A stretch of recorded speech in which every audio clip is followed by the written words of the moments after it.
Hey guys, today we're doing something a little bit different. I'm here with my client Louise and we're going to do some builder in a bottle infills.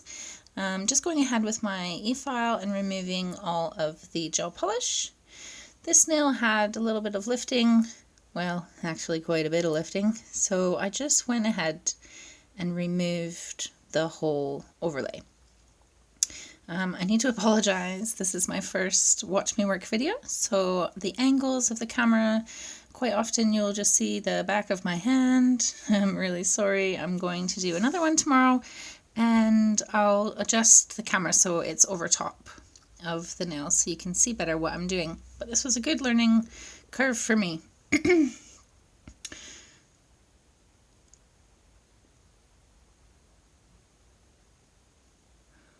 Okay, so last one.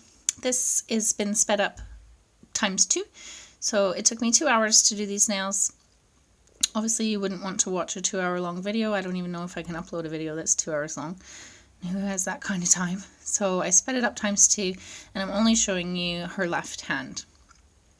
Once I remove all of the gel polish, I go in and reshape them. I had to shorten them because her nails like to grow. So we always make them shorter and we just fix the shape. She likes an almond shape. So we do them almond and they're quite pointy at the ends. So I'm going along. Once I get the basic shape of the free edge, then I go in and debulk and just smooth out the growth where the builder in a bottle's been sitting and remove any minor lifting of the builder in a bottle as well.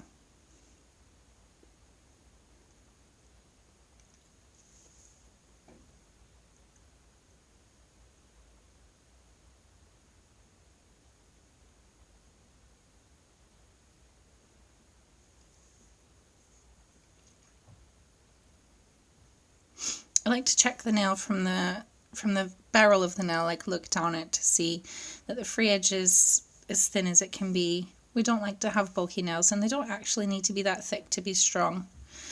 So this is the nail that had some lifting. She had to file it a bit shorter, so he's going to be a little bit shorter than the rest. But that's okay, they'll still be beautiful. I'm just using my hand file to get off any remaining builder in a bottle that I didn't get off with my e-file. Fixing up the shape. She has such lovely nails. I love doing her nails. Filing is such a tedious thing. It seems like it takes forever when you're doing it.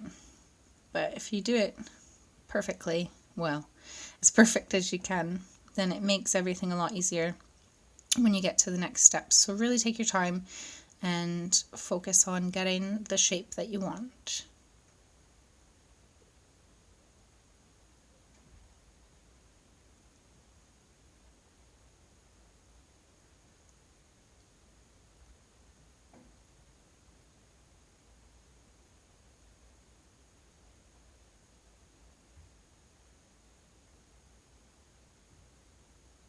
My camera actually turned off at that point. I don't know why, but luckily I noticed and was able to turn it back on to finish videoing the rest of the filing, but as you can see it wasn't as zoomed in as it was before.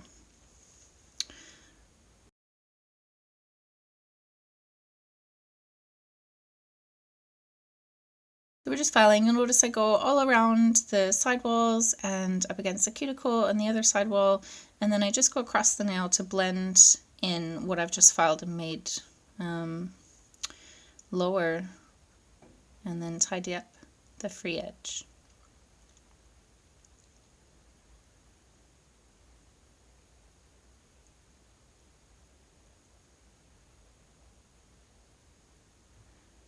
Again, checking the barrel of the nail to make sure that everything looks good from that angle.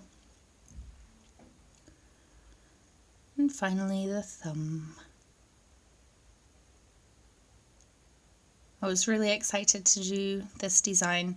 I got to use one of my new favorite pink gel polishes. It's super duper pale, lovely pink, perfect for winter. So I'm just pushing through, get through the filing so I can do the infills and finally do the part that I like doing most, which is the painting.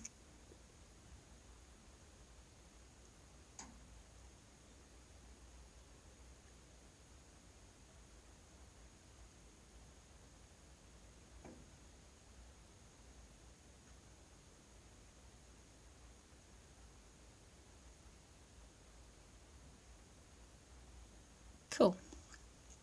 Okay, that's that step done. Now I'm going to push her cuticles back with my metal cuticle pusher. She doesn't usually have a lot of cuticles because she gets her nails done every couple of weeks. So I'm just pushing them back a little bit, and then as I pull down my cuticle pusher, I'm scraping away any loose cuticle that's on the nail.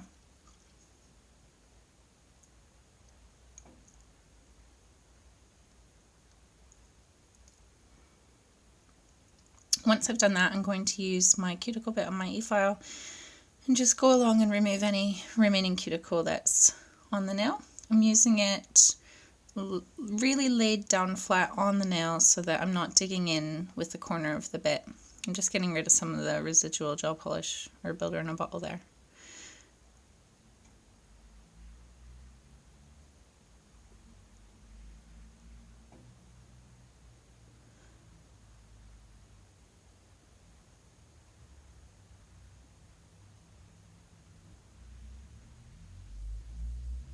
There we go.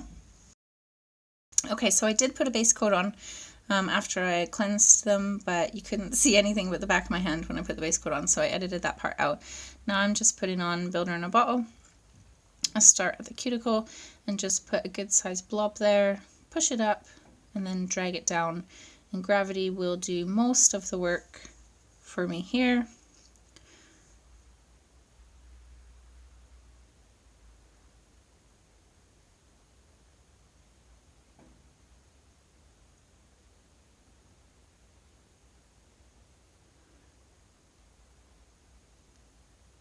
So I just check them all again and make sure this one is kind of pulled at the bottom. Gravity wasn't my friend. So I'm taking it from the free edge of the nail and working it back up into the shape that I want. This didn't have a lot on it. I probably should have used a little bit more. So I just went along the apex and did a stringy line to build that up a little bit. Once that's done, I'll cleanse them with some acetone and get rid of the sticky layer. You can use alcohol as well. I just use acetone for everything. And then I go in with my hand file and just tidy up the shape. Sometimes I use my e-file if I've been a little bit too heavy-handed with the builder in a bottle, but today I was pretty good, so I can just go in and use my hand file. I'm just going around the edges for the sidewall and the cuticle and just making it flush and then smoothing out the top so that the apex is where I want it to be.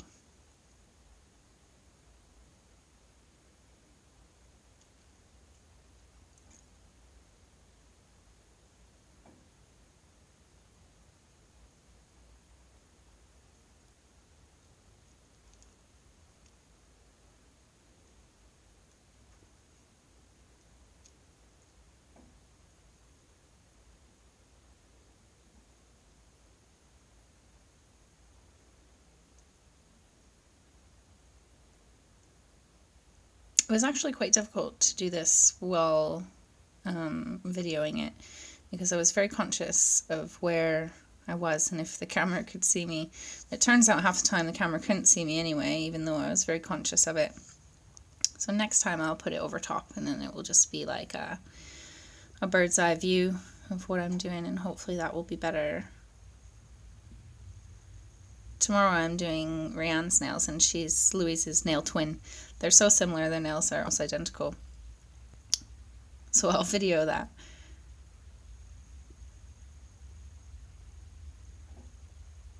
So I'm just going around the edges, make sure that's all flush. On the other side as well. And then over the top, just to blend it in with what I've already filed. At this point you can check the shape and adjust anything because sometimes it looks a little bit different once you add your apex. So just make sure that everything is exactly how you want it to be because this is the last step of the filing and next I'm going to be painting them, so this really has to be, I have to be really happy with it from this point on. I do the thumbs separate, the thumbs, because they sit kind of funny in the lamp and builder in a bottle is a bit runny when it's warm. So I just do those separately. And that can go into cure on its own so it's nice and flat.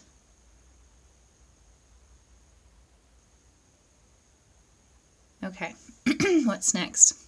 I'm going to cleanse the thumb and file that.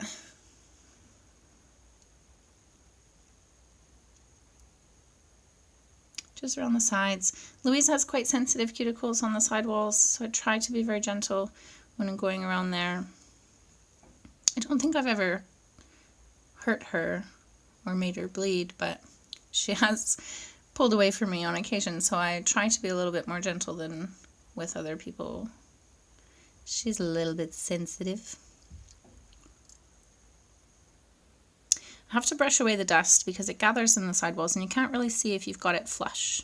So you'll see me there just brushing away the dust so that I can actually see if I've filed enough.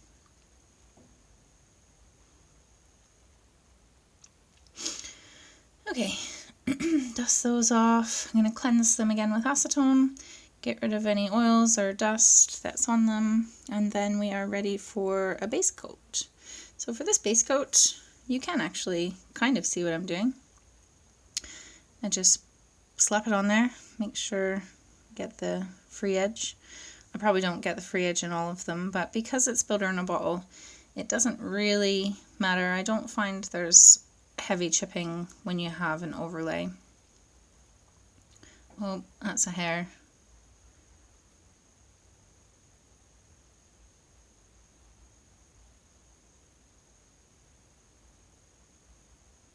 So the builder in a bottle that I'm using is from Premier Gel.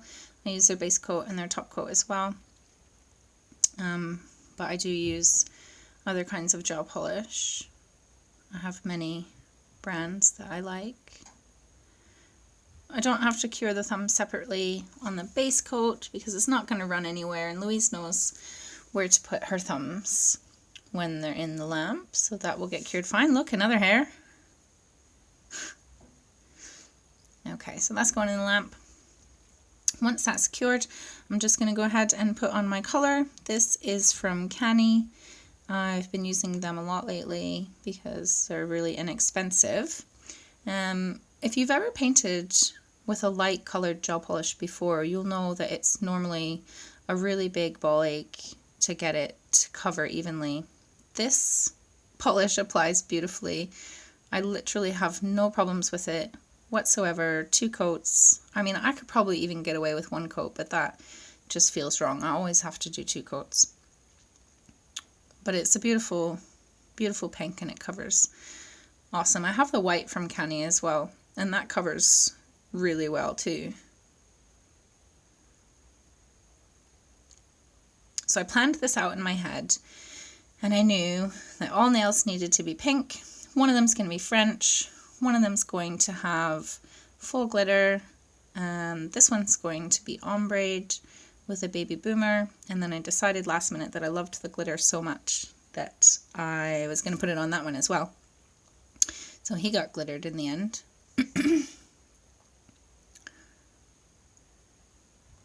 Sometimes I hit the skin on the sidewall and I just remove it with my fingernail.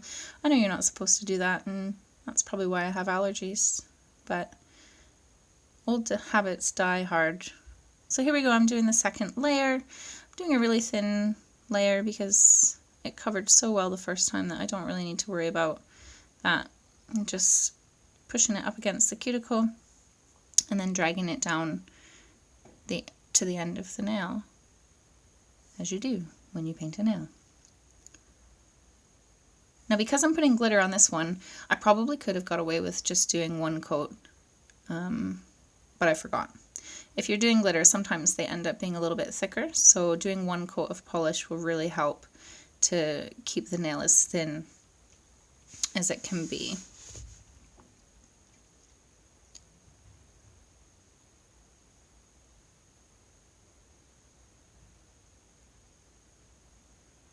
Okay, in the lamp.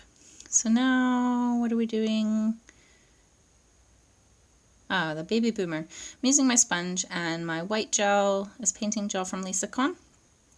You only have to do 1 layer of this with this gel, it's so highly pigmented. And this sponge brush I got off AliExpress, dead cheap. I've had it for ages. Next, I'm not actually going to be doing it on this finger. Next finger, Courtney. It's going on the middle finger, is the French. Using my striping brush just to draw the line where I want it. And then once I have that drawn on, then I can go in with just a regular gel brush and drag it down. I'm using the same gel that I used for the Baby Boomer. It's the white painting gel from Lisa Kahn. If you don't have it, I highly suggest that you get it because you only need one coat. Look at that. I literally only did one coat on these nails with the white for the French. So that's that. Done, just tidying up the shape a tiny bit.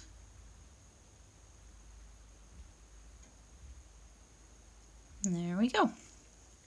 Okay, I'm going to put glitter on this one, but I only want it to be in one section on the side there. And that is going to be a full cover nail, so I'm covering the whole nail with a rubber base coat. And then I'll sprinkle the glitter on top. So when I use glitter, I put my little glitter lid underneath the nail just to catch any excess. This glitter is from Funky Sugar. It's called Tutu, I believe. So I'm just tapping it into the wet rubber base coat. This time I'm sprinkling it all over the nail. Really make sure that it's all covered. And then before I take any excess off, I just tap it in just gently so that you don't smudge it. Isn't it beautiful? We were both like, oh my god, at this moment we were like, wow, this glitter is amazing, let's do more of this. And so then we decided, let's put it on the thumb as well.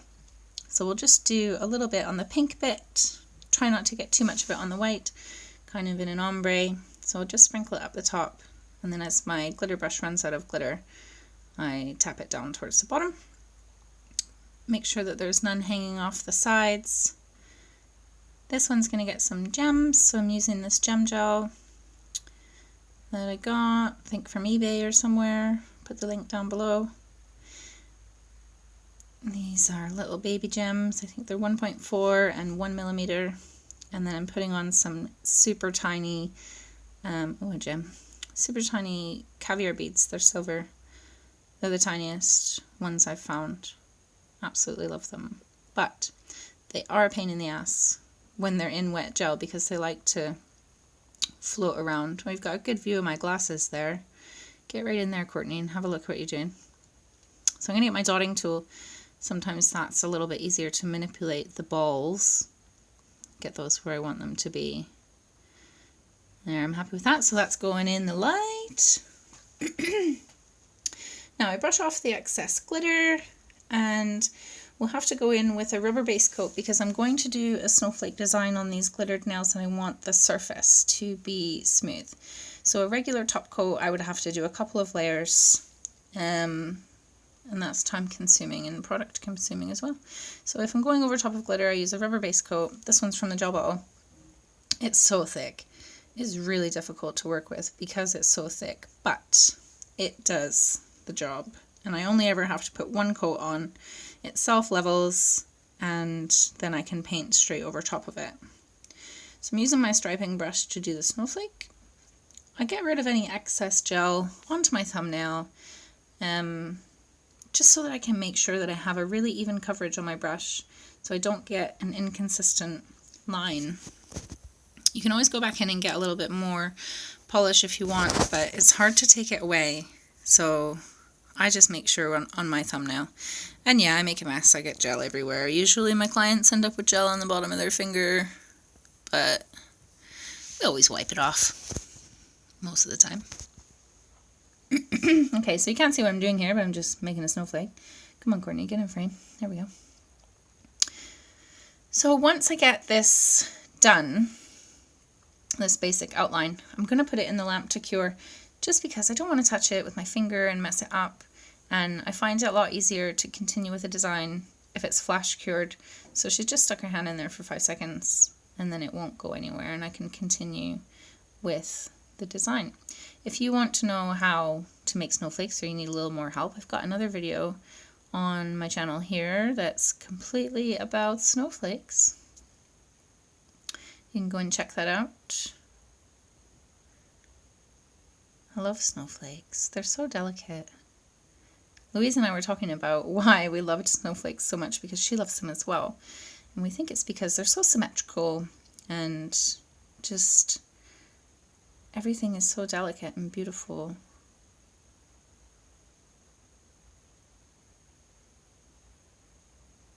And if you use a good white painting gel like I am, it's not very hard at all.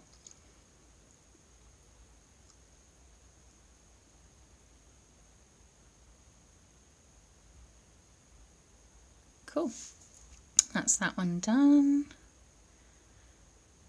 I wanted to do the other one differently, so I'm just going down and doing loads of lines on the main for the cross section lines, and then I'll do some dots on the other one. You can see that I'm just using the very tip of my brush, and I'm not using barely any paint at all. You really don't need very much of this.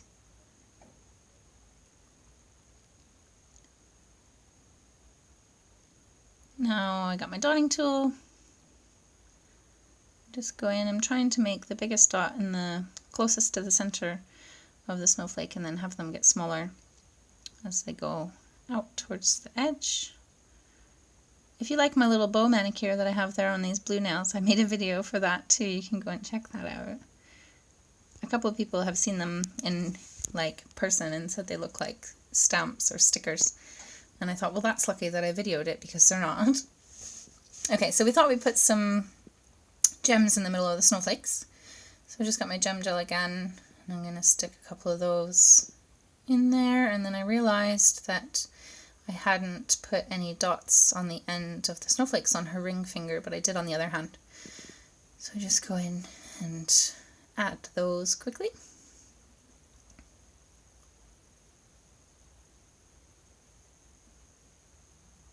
There we go. Oh, that's going in the light. What are we doing next? Next we're top coating. Well, that was good. If only I could do it this fast in real life.